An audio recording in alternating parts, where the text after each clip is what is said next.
तीन हंसते हुए भिक्षुओं की कहानी। एक समय की बात है, एक मठ में तीन भिक्षु रहते थे। वे अपनी संक्रामक हंसी और हर्षित आत्माओं के लिए पूरे देश में जाने जाते थे।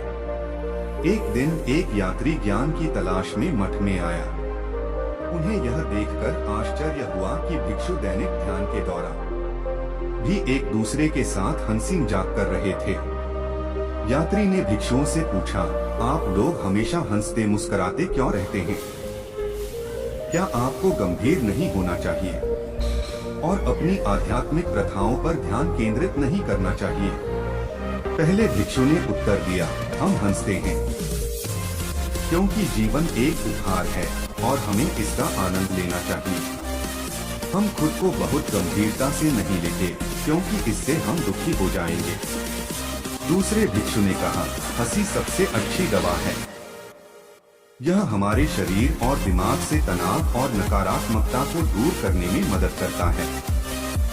तीसरे भिक्षु ने कहा, हम इसलिए भी हंसते हैं क्योंकि हम जानते हैं कि आनंद और खुशी शक्तिशाली आध्यात्मिक अभ्यास हैं। जब हम खुश होते हैं तो हम अपने जीवन में सकारात्मक ऊर्जा और अच्छे कर्म को आकर्षित करते हैं।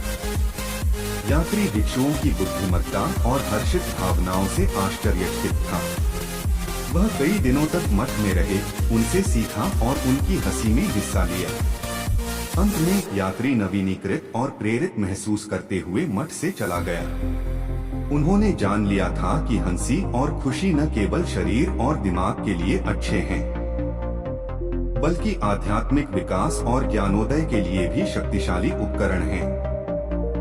उन्होंने महसूस किया कि जीवन का अर्थ आनंद लेना है और हंसी उस आनंद का एक महत्वपूर्ण हिस्सा है। अगर आप भी गुमसुम से रहते हो तो आज से हंसना शुरू कर दो, क्योंकि इसके पैसे नहीं देने पड़ते दोस्तों। Keep smile on your face.